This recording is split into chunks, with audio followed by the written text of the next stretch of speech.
대부분의 사람들은 하나님의 나라를 믿었어요. 대부분의 사람들이 하늘나라가 있다고 믿었다는 거예요. 왜냐하면 하늘에서는 온갖 좋은 것들을 주니까. 그죠? 야고보서 1장 17절인가요? 하나님께서 온갖 좋은 것들을 주시고 각양 좋은 선물들을 주신대요. 할렐루야. 온갖 좋은 은사와 각양 좋은 선물들이 아버지께로부터 말미암는다라고 얘기해요. 왜냐하면 이 고대 사람들이 왜 그걸 믿었냐면 하늘에서는 빛을 주잖아요. 해와 달과 별의 빛을 주기도 하고 또 뭐예요? 비를 주기도 하고. 그죠? 그래서 인간들이 꼭 필요한 빛도 주고 비를 주고 그것이 없이는 살 수가 없음을 아는 거예요. 그것이 하늘로부터 이렇게 임한다라고 생각을 하고, 그리고 또 우리가 반드시 또 하늘나라로 돌아간다고 생각을 했어요. 그래서 하늘나라가 있다라는 걸 믿었다라는 거예요. 특히 유대인들은 하나님의 나라를 또 사모했죠. 왜냐하면 그들에게는 하나님으로부터 내려온 선지자들도 있었고 천사들도 있었고 많은 증거가 있었기 때문에 하나님의 나라를 믿을 수밖에 없었던 자들이에요. 그런데 그들이 그럼에도 불구하고 오히려 선지자들을 핍박하고 죽이던 자들이었죠. 그들의 조상이 선지자들을 핍박하고 죽였던 것처럼. 왜 그랬을까요? 하나님의 나라를 믿었음에도 불구하고 왜? 하나님의 말씀을 안다 하는 사람들이 하나님의 선민이고 하나님의 백성이라고 자부하는 사람들이 왜 정작 하나님의 말씀을 전하는 사람들을 핍박하고 죽이고 그랬을까요? 참 굉장히 미묘한 차이지만 그들이 말씀을 믿는 것 자체가 뭐냐면 이 중심이 다르기 때문에 말씀을 이렇게 보아도요, 자기 중심에서 모든 말씀을 보고. 그러니까 뭐예요? 취사 선택을 할 수 있는 거예요. 하나님이 중심이 되고, 하나님께 은혜를 구하고, 지혜를 구하고, 능력을 구해서, 하나님께서 깨닫게 하시는 대로 내가 살겠습니다 하고 작정을 하면, 그렇게 또 하나님 말씀이 열리고, 어떻게 살아야 될지 말씀이 길이 되고, 능력이 되고, 생명이 될 수 있을 텐데, 모든 삶이 다 자신들의 그 욕심에 있었다라는 거예요. 자기들의 원하는 것에서부터 출발을 하니까 하나님을 믿어도 제대로 믿는 자들이 없었어요. 예수님께서 하나님께로부터 오셨다라고 했는데, 그래서 예수님께서 얼마나 많은 일들을 행하셨어요? 말씀을 주셨죠. 첫째는 선지자들이 이 땅에 와서 전한 게 뭐예요? 하나님의 메시지잖아요. 그것보다 더 확실한 표적은 없어요. 표적은 사인이라고 그랬죠. 사인. 예수님이 행하신 모든 일들은 그 속에 뭐가 있어요? 사인이 있어요. 하나님의 메시지가 담겨 있다고. 그럼 말씀에도 있지만, 말씀도 굉장히 중요한 메시지가 담겨 있지만, 그러나 예수님이 행하신 모든 표적 속에는 하나님의 뜻이 담겨 있다고요. 그런데도 불구하고 그들은 그 메시지를 받지 않고 그것보다 더 큰 표적을 구했어요. 더 큰 표적을 달라는 거예요. 말씀만 가지고는 부족하고 여러 가지 많은 일들을 했지만 그걸로는 안 된다는 거예요. 왜냐하면 모세는 광야에서 백성들에게 어떻게 했어요? 만나와 메추라기로 40년을 먹였다는 거예요. 적어도 그 정도는 돼야 되지 않겠냐. 홍해를 갈라서 백성들로 200만이 넘는 백성들로 건너게 하지 않았냐. 그 정도의 표적은 적어도 보여줘야 하나님께로부터 임하신 분인 것을 우리가 믿지 않겠느냐. 그러면서 계속해서 표적을 구했다라는 거예요. 예수님께서 그렇게 보여주셨음에도 불구하고 그들은 뭐예요? 그냐면 자신이 주인이었기 때문에 자기 어떤 주관적인 생각 속에서 조금 더 벗어나지 않는 거예요. 자기의 뜻대로 되지 않으면 예수님조차도 십자가에 못 박아 죽였으니까. 그죠? 자기의 뜻대로 보여달라는 거예요. 원하는 것들을 달라는 거예요. 그러니까 예수님께서 하신 말씀이 내가 너희들에게 보여줄 표적은 요나의 표적밖에 없다라고 말씀하셔요. 그러면 과연 요나의 표적은 뭘까요? 요나의 표적은 말씀의 표적이었어요. 예수님께서 우리에게 이 땅에 오신 목적이 뭐예요? 이 땅에 사람들에게 오신 목적은요, 하나님께서 주신 그 메시지가 우리에게 생명의 메시지가 되기 때문이에요. 할렐루야. 우리에게 생명의 말씀이 되기 때문이라는 거예요. 예수님 자신이 메시지예요. 그분은 말씀이 육신이 되어 이 땅에 오신 하나님이시라니까요. 태초부터 그가 하나님과 함께 계셨고 그가 없이는 하나도 이 땅에 창조된 게 없어요. 왜? 그가 말씀이시기 때문에. 말씀이 육신을 입고 이 땅에 오셨다라는 거예요. 그래서 예수 그리스도를 로마서 요즘 10장 11장을 이번에 했는데 9절에 보면 10장 9절에 보면 내가 만일 내 입으로 예수를 주로 시인하며 또 하나님께서 그를 죽은 자 가운데서 살리신 것을 내 마음에 믿으면 구원을 얻으리라. 할렐루야. 네? 하나님께서 어떻게 해요? 그 죽은 자 가운데서 살리신 것을 내 마음에 믿으면 구원을 얻으리니 사람이 마음으로 믿어 의에 이르고 입으로 시인하여 구원에 이르느니라. 할렐루야. 네? 그러면서 또 얘기하는 게 13절이에요. 누구든지 주 이름을 부르는 자는 뭐예요? 구원을 얻으리라고요. 할렐루야. 주의 이름을 부르는 자는 구원을 얻는다는 거예요. 그러면서 하는 말씀이 뭐냐면 믿음은 들음에서 나고 17절에 보면 믿음은 들음에서 나고 들음은 뭐예요? 그리스도의 말씀으로 말미암았느니라. 정말 중요한 것은요, 예수 그리스도는 말씀이시다라는 겁니다. 할렐루야. 예수 그리스도 그분은 말씀이시다라는 거예요. 그래서 요나의 표적이라는 건 뭐냐면 말씀의 표적이라는 거예요. 어떤 표적도 어떤 능력도 어떤 기적도요, 하나님의 말씀을 대체해서는 안 된다는 거예요. 하나님의 말씀보다 더 중요한 표적이 없다고요. 할렐루야. 사람들은 다 보면 죄인이잖아요. 죄 삭은 사망이잖아요. 근데 그 사망이 어디서 나와요? 자신의 자아 속에서, 자신의 욕심 속에서. 우리가 하나님의 말씀에 잘 순종하지 못하는 이유가 왜 그래요? 내 뜻이 강하니까. 그 뜻은 어디서 나와요? 나의 욕심에서 나와요. 하나님보다 나를 믿어요. 하나님 절대 안 믿어요. 내가 하나님 뜻대로 가면 망할 수 있어. 절대 안 믿어요. 왜? 하나님 뜻대로 살면 내가 굶어 죽을 수도 있고 망할 수도 있고. 에? 그러니까 하나님 믿는 게 아니라 내 자아를 믿고 살아가는 거예요. 내 욕심을 믿고 살아가는 거예요. What I want로, 내가 원하는 것으로. 하나님은 그래서 진리밖에 안 된다니까요. 그냥 우상밖에 안 돼요. 이걸 떨쳐내지 못하면 우리 신앙이 성장할 수도 없고 정말 진정한 영적인 세계 속에서 살아갈 수도 없고요. 하나님의 또 성령께서 인도하시는 그 인도하심을 받을 수가 없어요. 그런데 그래서 욕심에서 욕심이 잉태하여 죄를 낳고 죄가 장성한 줄 몰라요? 사망을 낳는다고요. 야고보서 1장에 나오잖아요.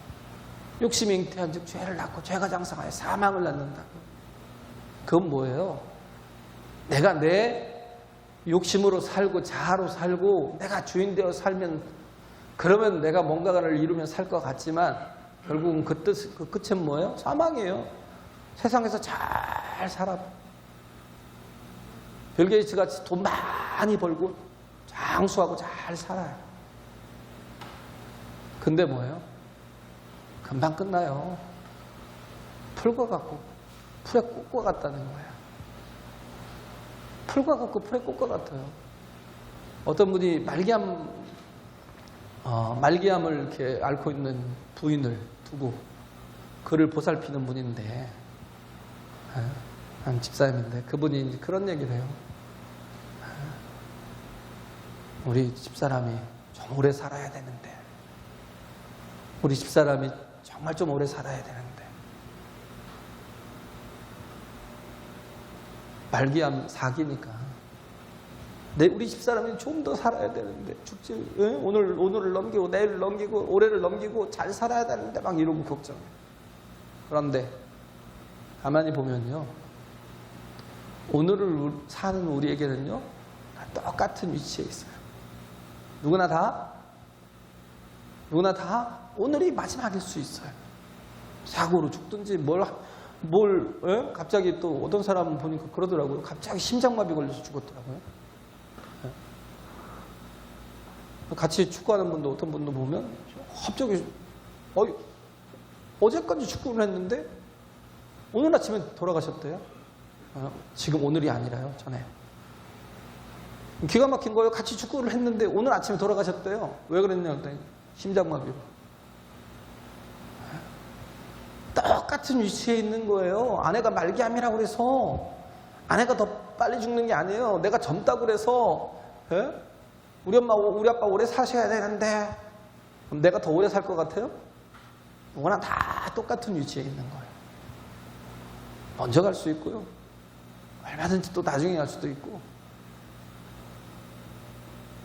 중요한 건 그게 아니고요, 내 속에 생명이 있는지 없는지를 점검해야 된다는 거예요.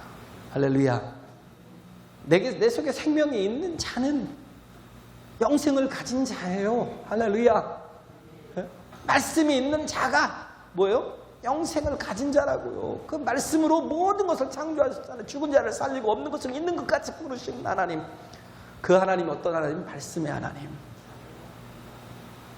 우리가 정말 받고 믿어야 될 게 뭐예요? 말씀이라는 거.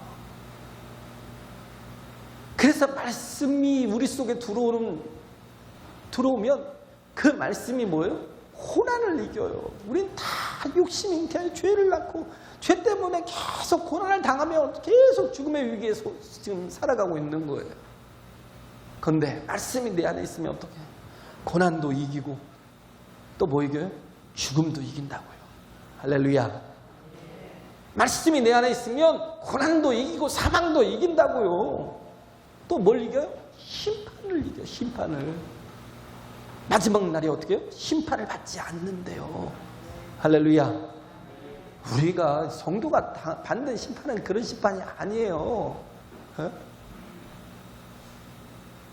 우리는 우리의 행위를 가지고, 우리가 어떻게 정말 믿음을 가지고 살았는지를 하나님 앞에 보여드리는 거지. 그건 심판이 아니에요. 심판대 앞에 서지 않아요. 심판도 이긴다니까, 말씀이 있는 사람은. 우리는 다 고난 가운데 있잖아요. 시편 23편 4절에 뭐래요? 내가 사망의 음침한 골짜기로 다닐지라도 해를 두려워하지 않을 것은 주께서 나와 함께 하심이라. 주의 지팡이와 막대기가 나를 안위하시는 다는 거예요. 사망의 음침한 골짜기가 있어요. 왜 없어요? 항상 어려움이 있어요. 고난이 있어요. 그렇지만 주께서 함께하는 사람, 말씀이 있는 사람은요, 주께서 지켜주셔요. 할렐루야. 막대기와 지팡이로 안위해 주신다는 거예요. 이사야서 43장 2절 6절에도 보면 내가 물 가운데로 지날 때에 내가 함께할 것이요. 그잖아요. 우리는 인생이 뭐든지 물의 시험도 있고 불의 시험도 있고요, 많은 시험들이 있다는 거예요. 그런데 내가 물 가운데로 지날 때에 내가 함께 할 것이요 강을 건널 때에 물이 너를 침몰치 못할 것이며 내가 불 가운데로 행할 때에 타지도 아니할 것이요 불꽃이 너를 사르지도 못하리니 대전하는 여호와 내 하나님이요 이스라엘의 거룩한 자요 너의 구원자임이라. 내가 애굽을 너의 속량물로 구스와 스바를 너의 대신으로 주었노라. 내가 너를 보배롭고 존귀히 여기고 너를 사랑하였은즉 내가 사람들을 주어 너를 바꾸며 백성들로 내 생명을 대신하리니 두려워 말라. 내가 너와 함께하여 내 자손을 동방에서부터 오게 하며 서방에서부터 너를 모을 것이며 내가 북방에게 이르기를 놓으라 남방에게 이르기를 구려하지 말라. 내 아들들을 원방에서 이끌며 내 딸들을 땅끝에서 오게 하라. 이사야 43장 2절에서 6절 말씀이요. 우리는 뭐예요? 자녀라는 거예요. 할렐루야. 하나님이 함께 하시겠다는, 지키시겠다는 거예요. 승리하게 하시겠다라는 거예요. 고난이 없을 수 없지만 불로도 불이 우리를 살 수 있고 물이 우리를 더 침몰시킬 수 있지만 그러나 그 가운데서 하나님께서 지켜주시겠대요. 할렐루야. 네? 말씀이 함께 하시면, 말씀이 붙드시면 정말 강한 자가 되는 거예요. 어떤 것에도 넘어지지 않아요. 욥처럼. 욥이 뭐라고 그랬어요? 주께서 내 길을 아시나니 그가 나를 단련하신 후에는 내가 정금같이 나오리라. 말씀 있는 사람 불에 들어가도 죽지 않습니다. 할렐루야. 오히려 어떻게 돼요? 거기서 순수한 심령으로, 강건한 심령으로, 생명의 사람으로 나오게 돼 있다니까요. 변화되어서 나오게 돼 있어요. 할렐루야. 그래서 너희가 여러 가지 시련을 만나거든 온전히 기쁘게 여기라. 야고보서 1장에 얘기하고 있잖아요. 여러 가지 시험을 만나거든 온전히 기쁘게 여기래요. 이는 너희의 믿음의 시련이 온전히 구비하고 조금도 부족함이 없게 너희를 크게 만들어 가신다는 거예요. 할렐루야. 온전한 사람으로 변화시켜 가신다는 거. 계속 얘기하고 있는 게 이 말씀이거든요. 지금 성화되어 가는 과정, 온전한 하나님의 믿음의 사람으로 되어가는 과정. 말씀이 있으면, 말씀이 없는 사람, 내 뜻대로 계속 사는 사람과 말씀이 있는 사람은 다르다니까요. 어떤 것에도 고난이 있고 또 심판이 있고 정죄가 있고 또 많은 어려움들이 있겠지만 그 가운데서도 불같이 일어날 수 있어요. 할렐루야. 그래요. 그래서 요나서에서 나오는 그 표적을 얘기하는 건 뭐냐면 거기서 말씀하고 있는 건 말씀이라는 거예요. 요나서 1장 2절에 보면 너는 일어나 저 큰 성읍 니느웨로 가서 그것을 쳐서 외치라. 그 악독이 내 앞에 상달하였음이라 하시니라. 뭐예요? 외치라는 거예요. 회개하라고 외치라는 거예요. 하나님의 회개의 복음을 전하라는 거예요. 할렐루야. 그러면 어떻게 해요? 그렇게 악독한 니느웨도 주 앞에 돌아올 수 있다는 거예요. 3장에 보면 3장 2절 5절에 보면 요나서예요. 일어나 저 큰 성읍 니느웨로 가서 내가 내게 명한 바를 그들에게 선포하라 하신지라. 요나가 여호와의 말씀대로 일어나 니느웨로 가니라. 니느웨는 극히 큰 성읍이므로 3일 길이라는 거예요. 3일 길을 가야 돼요. 그 다 돌면서 선포하려면 3일이 걸려요. 근데도 불구하고 요나가 그 성에 들어가며 곧 하룻길을 행하며 외쳐가로되. 딱 하루 외쳤어요. 왜? 요나는 그들이 회개하는 걸 원치 않았거든요. 저들은 당연히 죽어야 되고요. 원수니까. 왜? 내 가족들을, 내 형제들을 죽이면서 그 모든 추수한 것들을 노략질해간 그런 사람들이니까 저것들이 없어져야 될 거라고 생각해요. 죽어버려야지. 그러면서 얼마나 치를 떨었어요. 아수르가 얼마나 치를 떨었는데요. 아수르는 진짜 악했거든요. 바벨론은 그래도 조금 양반이에요. 아수르는 진짜 나쁜 놈들이에요. 그래서 정말 그들이 죽기를 바라고 3일 길을 다 가야 니느웨의 회개를 전파하는데 하루 길을 다 마치지도 못하면서 그렇게 복음을 전했다는 거예요. 회개의 복음을 전하니까 어떻게 했어요?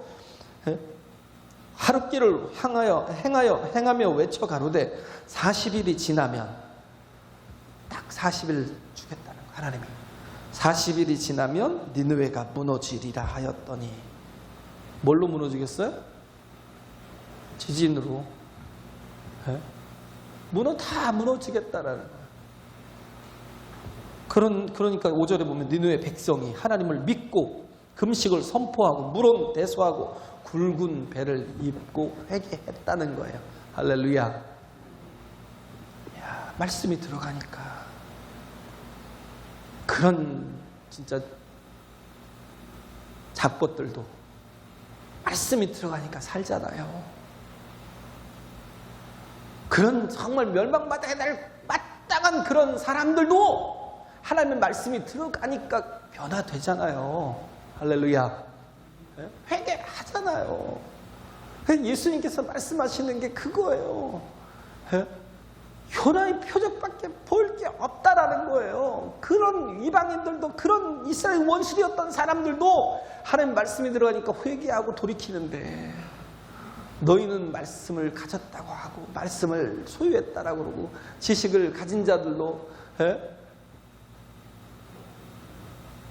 오히려 정말 하나님의 말씀을 전하는 자들을 죽이고 선지자들을 핍박하던 사람들이었다는 거죠. 그래서 솔로몬에게서 지혜를 구했던 남방여왕이 훗날에 너희를 심판할 것이요, 정죄할 것이요, 또 니느웨 사람들이 일어나서 회개하지 않는 너희들을 정죄할 거라는 거예요. 얼마나 가슴이 아파요. 얼마나 마음이 아파요. 우리는 하나님의 사람이라 하는데 이렇게 이방인보다 못할 수 있어요. 우리는 깨어 있어야 돼요. 말씀을 받아야 돼요. 말씀을 믿어야 돼요. 할렐루야. 믿음은 들음에서 나가고 들음은 그리스도 예수의 말씀으로 말미암는다는 거예요. 그럴 때 뭐예요? 그걸 믿고 입으로 시인하고 그러면 어떻게 해요? 마음으로 믿어 의에 이르고 입으로 시인하여 구원에 이른다는 거. 이런 귀한 은혜를, 이런 귀한 선물을 우리가 내 자아 때문에 다 놓쳐버릴 수 있다는 겁니다. 그래서 29절에서 32절의 말씀이, 무리가 모였을 때 예수께서 말씀하시되 이 세대는 악한 세대라, 표적을 구하되 요나의 표적밖에는 보일 표적이 없나니. 요나가 니느웨 사람들에게 표적이 됨과 같이 인자도 이 세대에 그러하리라. 심판 때에 남방 여왕이 일어나 이 사람들을 정죄하리니 이는 그가 솔로몬의 지혜로운 말을 들으려고 땅 끝에서 왔음이오니와 솔로몬보다 더 큰 이가 여기 있으며 심판 때에 니느웨 사람들이 일어나 이 세대 사람들을 정죄하리니 이는 그들이 요나의 전도를 듣고 회개하였음이오니와 요나보다 더 큰 이가 여기 있느니라. 할렐루야. 예수님이 얼마나 폭폭했으면 이 말씀을 하셨겠어요. 얼마나 폭폭했으면. 그래서 여기 보면 33절부터 이렇게 보면 34절에 보면 내 몸의 등불은 눈이라. 그렇죠? 등불을 펴서 마련을 두지 않냐고 등경 위에 둔다고 그러잖아요. 왜 그러겠어요? 밝히 보려고. 우리에게 필요한 게 뭐예요? 말씀이죠. 할렐루야. 말씀이 있어야 밝히 보고 밝히 판단할 수 있죠. 그리고 또 뭐예요? 그 말씀이 내 속에 있다는 거예요. 눈은 마음의 등불이라는 거예요. 뭐예요? 내 속에 말씀이 있으니까 그 말씀을 가지고 내 자신을 자꾸 판단하고 올바르게 살아갈 수 있고요. 그것을 등경 위에 둬서 많은 사람들이 같이 또 보고 나갈 수 있어요. 할렐루야. 보고 생명을 얻을 수 있어요. 우리에겐 정말 고난을 이기는 말씀, 심판을 이기는 말씀, 이 말씀을 듣고 믿고 받아야 된다는 거. 그래요. 그래서 베드로전서 1장 6절 7절에도 보면 그러므로 너희가 이제 여러 가지 시험을 인하여 잠깐 근심하게 되지 않을 수 없었으나 오히려 크게 기뻐하도다 그러잖아요. 너희 믿음의 시련이 불로 연단하여도 없어질 금보다 더 귀하여 예수 그리스도에 나타나실 때에 칭찬과 영광과 존귀를 얻게 하려 함이라. 어떻게 보면 불시험은 없었으면 우리에게 좋겠죠. 예?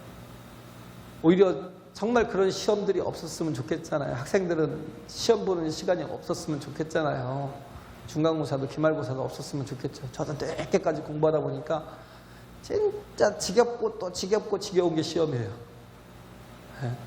근데 그것을 통과하고 올라가면 그만큼 성장해 갈 수 있다고요. 할렐루야. 예? 그래서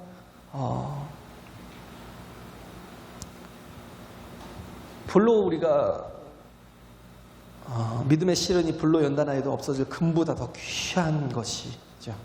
그 귀한 게 바로 예수 그리스도의 나타날 때에 뭘 받아요? 칭찬과 영광과 존귀를 얻게 하렵니다. 그게 뭐예요? 금은 불을 통과해도 녹지 않는다는 거예요. 할렐루야. 오히려 어떻게 돼요? 더 순수하게 돼요. 정금같이 돼요. 그렇잖아요. 우리 믿음의 시련이 불로 연단한 것처럼 그렇게 돼서 예수 그리스도 안에서 우리가 말씀을 통하여서 변화되어가는 삶이 오히려 그 불 속에 들어가면 어떻게 해요? 불순물들이 오히려 다 빠지고 쓸데없는 것들이 우리 속에 쓸데없는 것들이 다 녹아 없어지죠. 없어야 될 것들은 다 사라지고 뭐만 남아요? 꼭 필요한 것들. 할렐루야. 칭찬과 영광과 존귀가 남아요. 정금같이 나온다고요. 절대 불은 금을 사를 수가 없어요. 용광로에 들어가도 불은 금을 사를 수가 없다고요. 왜?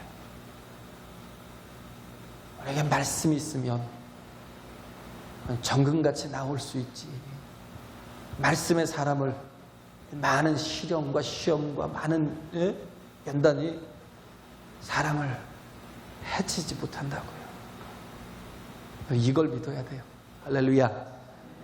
그래요. 그래서 말씀이 없는 고난이 있다면 다 죽습니다. 사람들이 왜 쉽게 자살을 하는지요? 아니, 못 살겠다고 죽겠다고 막 힘들어서 죽겠다고 안 죽으려고 그래야 되잖아요. 그러면 근데 오히려 죽어버려요.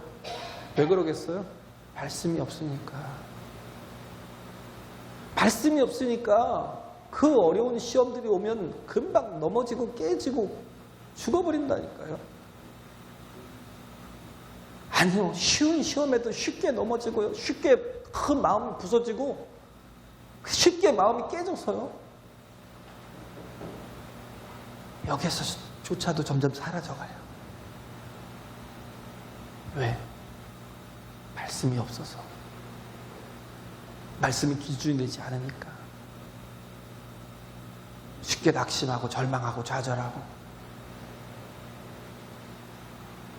그게 제일 안타까워요. 시련은 있는데, 고난은 있잖아요. 누구에게나 고난은 있는데 말씀이 없으니까 견디지 못하는 거예요. 이기지 못하는 거예요. 조그마한 것에도 흔들리는 거예요. 우리가 깨우러 가야 돼요. 할렐루야. 네, 깨워야 돼요. 그래서 말씀을 붙들면 용광로에 들어가도 정금이 돼서 아웃하고 나와요. 그죠? 정금이 돼서 나온다고요. 그래서 말씀으로 무장시키는 일이 교회가 할 일이라는 거예요. 시험을 두려워할 게 아니라 말씀이 없음을 두려워하라는 거예요. 그렇죠. 코로나가 모르겠지만 우리 안에 뭐예요? 그걸 이길 항체가 있으면 전혀 두렵지 않죠. 그렇잖아요? 말씀이 뭐예요? 모든 시련과 환난과 고난을 이길 항체예요. 할렐루야. 그 말씀이 하나님의 생명이라니까요. 말씀은 그냥 단순한 교훈이 아니에요. 말씀은 윤리도 아니고 도덕도 아니고요. 그 말씀 자체가 생명이라고요. 말씀이 없으면 위험한 거예요. 말씀이 있으면 모든 걸 다 이기고 견디고 승리할 수 있다는 겁니다. 할렐루야. 그래서 정금이 되면 제일 먼저, 방금 읽은 말씀처럼 정금이 되면 제일 먼저 어떻게 해요? 시각이 변해요. 어떤 시각으로요? 하나님의 시각으로. 고난이 있잖아요. 엘리사 때에 어떻게 했어요? 그들이 도단에 있을 때에 아람 군대가 와서 막 죽이려고 진쳐버렸어요. 그 한 사람 죽이겠다고. 도단 쬐끄만한 그 몇 명 살지도 않는 그런 마을을 다 둘러싸버렸어요. 그러니까 그 사원이 어떻게 돼요? 큰일 났다. 이제 곧 죽게 되었다라는 거예요. 그러니까 그때 엘리사가 한 말이 뭐예요? 저들의 숫자보다 우리를 보호하고 있는 숫자가 훨씬 더 많아. 그러면서 기도하잖아요. 이 사원의 눈을 열어달라고. 그 눈이 열리니까 어떻게 해요? 불말과 불병거가 가득하더래요. 할렐루야. 그거 어떻게 했어요? 그들의 눈을 다 멀게 해가지고 그거 끌고 사마리아 성으로 가버렸잖아요. 죽이지도 않고 어떻게 했어요? 많이 먹여서 보냈어요.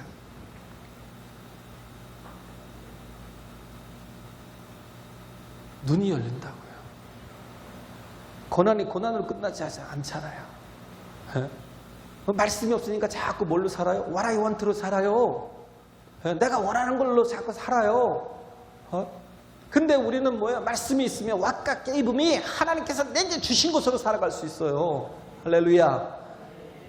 내가 원하는 걸로 살지 않고 내가 원하는 것은 뭐예요? 그건 욕심이기 때문에 결국은 망하는 거예요.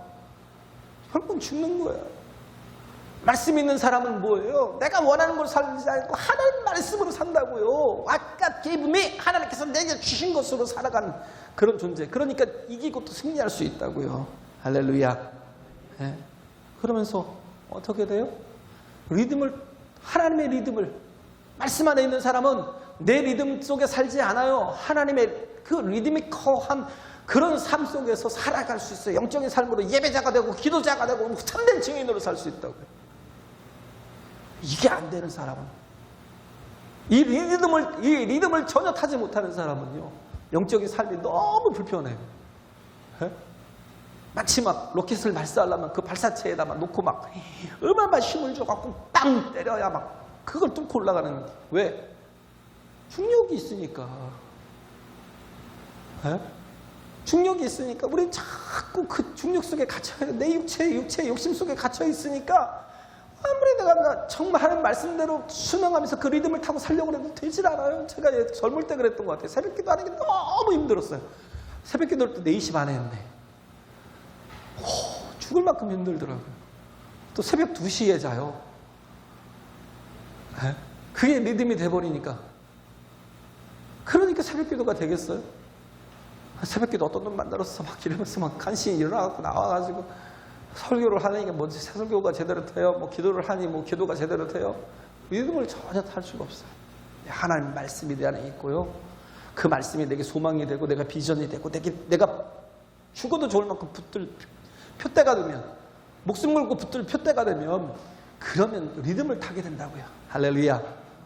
자전거를 타도 막 내 욕심으로 막 자전거 기아를 잔뜩 올려놓고 타면 얼마 못 타요. 얼마 못 타고 가다가 막 그냥 안장에다 엉덩이를 못 싣고 막 내 욕심 가지고 막 타려고 하다가 결국은 이제 포기하죠. 근데 그 내 리듬으로 타지 않고 내 자신을 내려놓으면 되잖아요. 기도하는 게 그거예요. 기도하는 게 옛날 오할레스비라는 노르웨이 사람이 분이 그런 말을 했어요. 인간이 가장 무력할 때 가장 크게 기도할 수 있대요. 가장 무기력할 때 가장 크게 기도할 수 있다는 거. 내가 자꾸 살아있으면 우리는 하나님의 영광을 볼 수도 없고 하나님의 능력을, 하나님의 역사를 볼 수가 없어요. 할렐루야. 가장 무기력한 게 그게 뭐예요? 그게 우리의 옥토가 된다는, 기도의 옥토가 된대요.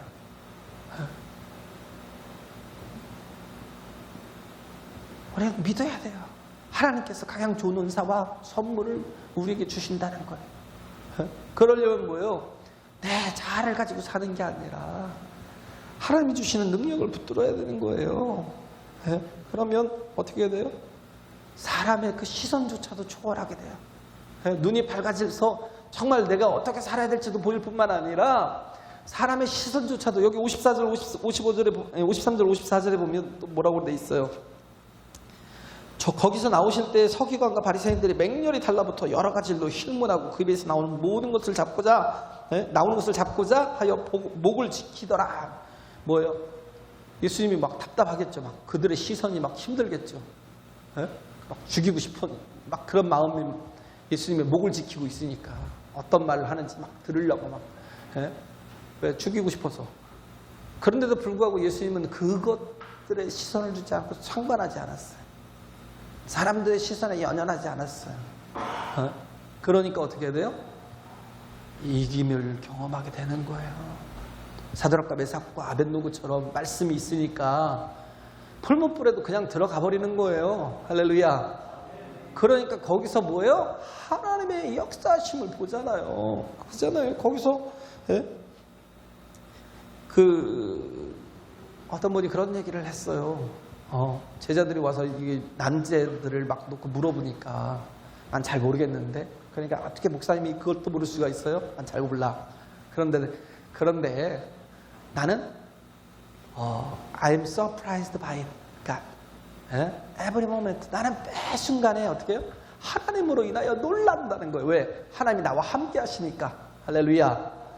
나는 잘 몰라. 잘 모르는데 그런데도 불구하고 뭐예요? 내 안에 말씀이 있고 내 안에 하나님이 계시니까 내가 행하는 모든 길에서 내가 하나님으로 인하여 놀라운 것들을 경험한다는 거예요. Every moment. 모든 순간마다. 내가 다 알고 갈 필요가 있어요? 그렇지 않잖아. 그러니까 뭐예요? 사드락과 메삭과 아벳노고가 풀무불에 들어가니까 거기서 뭐예요? 그들이 고백하는 게 I'm surprised by that. Every moment. 나는 모든 순간마다 하나님으로 인하여 놀라게 된다는 거예요. 다니엘이 그랬잖아요. 사자굴 속에 들어가니까 거기서 뭐예요? 하나님의 역사하심을, 일하심을 보게 되잖아요. 할렐루야. 말씀이 고난을 이기게 하시고 말씀이 심판조차도 이기게 하신다는 걸 믿어야 돼요. 우리가 정말 세상에 헛된 것으로 우리가 그렇게 붙들고 정말 종교성 가지고는 구원을 받을 수가 없어요. 할렐루야. 내가 변화되지 않고는 그래서 내가 말씀을 붙들면 그게 정말 풀물불 속에서 나를 변화시키고 나를 새롭게 하고 천근같이 나오게 해서 온전한 하나님의 사람으로 세워 가신다고요. 할렐루야. 이렇게 정말 하나님 안에서 우리가 살아도 말씀으로 사는 그런 교회가 되고 가정이 되고 성도가 되었으면 좋겠습니다. 할렐루야.